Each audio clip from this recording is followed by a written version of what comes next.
Ça caille à mort.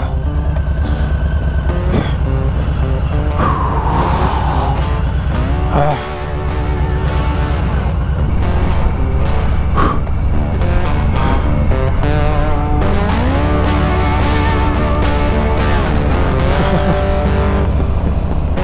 Bon là il fait très froid. Et quand on regarde les gens, ils sont tous couverts parce qu'on est en hiver. Et franchement là, grâce à mes gants de G-Hit, j'ai pas froid du tout. Ça c'est hyper cool. Je les ai mis au minimum en plus. J'ai encore de la marge. Ça me glace les jambes et puis je sens aussi dans le bas du dos. Par contre au niveau des mains, aucune sensation de froid. C'est top.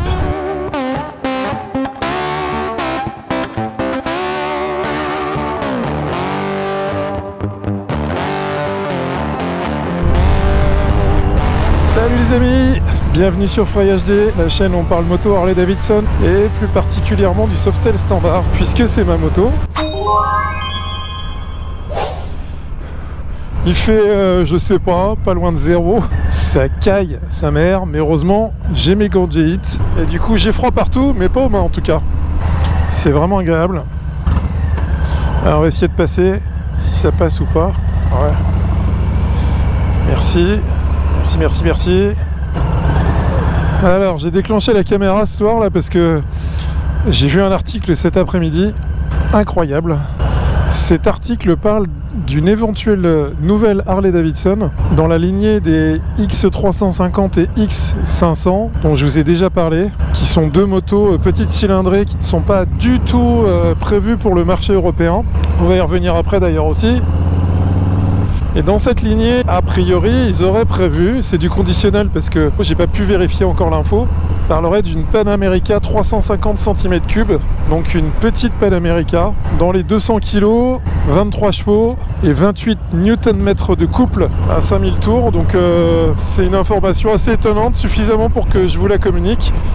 Donc à voir par la suite ce que ça va donner, mais il est fort à parier que cette moto, si elle sort, ne sera pas prévue non plus pour le marché européen, puisque les X350 et X500 sont déployés en Asie, aux États-Unis et en Australie aussi je crois, et au Japon, mais pas en Europe. Et c'était aussi un peu l'objet de ma réflexion par rapport à ça, parce que moi cette annonce là de création de petites motos, de petites cylindrées mais sur des moteurs thermiques, et puis on a la vente aussi de Serial One, les vélos électriques. J'ai du mal à parler parce que il fait tellement froid les amis. Regarde ça. Donc il y a un an de ça, je sais pas si vous vous souvenez, j'avais sorti une petite vidéo où on avait une annonce qui avait été faite en grande pompe du patron de Harley qui annonçait la fin du thermique pour Harley et qui s'orientait vers l'électrique. Et puis un an après, qu'est-ce qui se passe? Ils se détachent de LiveWire, les motos électriques, ils revendent Serial One au profit d'un grand constructeur de vélos électriques américain et ils créent des motos thermiques en petite cylindrée sur de l'ancienne technologie.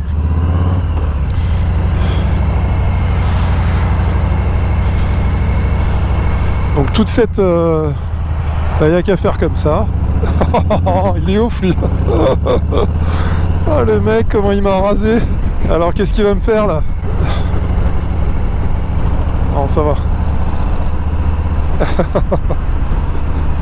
Vous avez pas entendu, mais moi je l'ai bien entendu, le moteur de la BM là. Il était vraiment au ras de moi. Avec tout ça, j'arrive pas à voir très clair au niveau de la stratégie de la marque. J'imagine qu'elle est plus claire pour les concessions et pour l'entreprise elle-même. Mais on sent quand même qu'on est dans une espèce de zone de flou en ce moment, là, avec toutes ces annonces, notamment l'Union Européenne qui annonce la fin du thermique pour 2035. Ce qui paraît complètement fou, en fait, de changer un parc de voitures entier là-dessus. C'est quand même assez incroyable. Il y a plusieurs questions qui vont se poser par rapport à tout ça. Quel est l'impact, en fait, de l'échange standard entre guillemets d'un parc complet de véhicules, même si c'est pour passer à une technologie non polluante, en tout cas quand on roule, mais fabriquer une voiture c'est polluant forcément. Je sais pas si cet impact a été mesuré. Et puis après, comment on va produire l'électricité suffisante pour un parc de voitures complet en électrique, alors que déjà on nous demande, et mon entreprise me l'a demandé encore aujourd'hui, préparez vos pulls, on va baisser le chauffage. Donc on demande aux entreprises de baisser le chauffage pour faire des économies d'énergie. On sait tous qu'on est déjà en souffrance au niveau de la production électrique en France. Ils veulent passer toutes les voitures en électrique. C'est contradictoire, complet. Je comprends pas non plus la stratégie. Je sais pas quoi en penser. Dites-moi en commentaire franchement ce que vous en pensez. En tout cas, ce qui est sûr, c'est que le monde entier ne va pas passer à l'électrique et qu'il y a des gros marchés à récupérer, notamment en Asie, sur des secteurs qui sont pas forcément portés par la barque aujourd'hui, et notamment les petites motos à des tarifs accessibles. Après, moi, ça me dérange pas du tout que Harley se mette à fabriquer des motos pour des marchés autres que le marché sur lequel ils sont aujourd'hui, c'est-à-dire du custom haut de gamme. Si ça peut faire perdurer la marque dans le temps, il faut le faire, c'est tout quoi. Maintenant, pourquoi nous, on n'a pas le droit d'en bénéficier de ça? Là, on a l'arrivée de la gamme 2024 ce mois-ci, que je vais me faire un plaisir de commenter lors de la vidéo habituelle, lors de la sortie de la nouvelle gamme Harley Davidson. Évidemment que les tarifs n'ont pas baissé, même si ça a fluctué dans l'année. Waouh! Joli. Les deux là. Trottinette, vélo en même temps, synchronisé. Et il va se cailler, il a même pas de casque, pas de bonnet, rien du tout. Wow.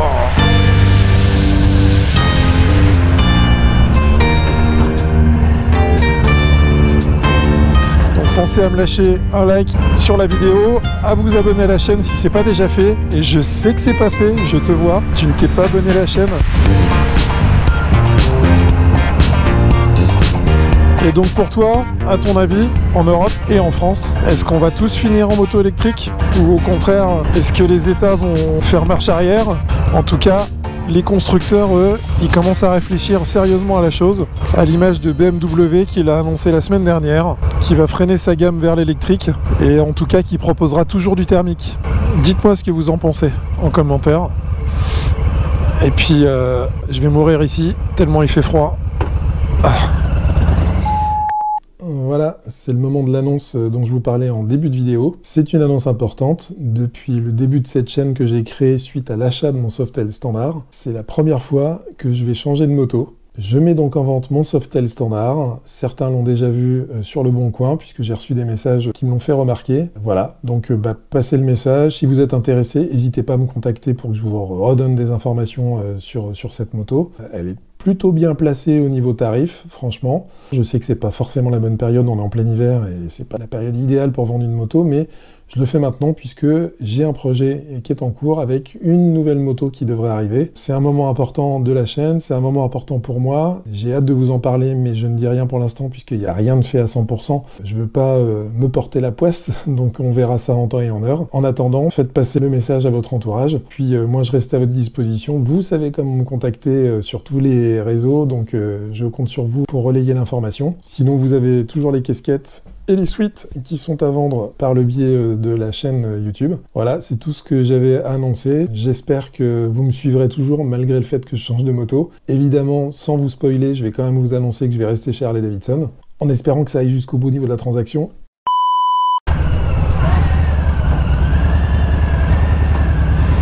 Et une priorité, Et pas de clignotant, pas de clignotant. Il me reste à vous souhaiter une excellente fin de journée, un bon week-end, une bonne semaine. Et puis on se dit à très bientôt. Allez, ciao!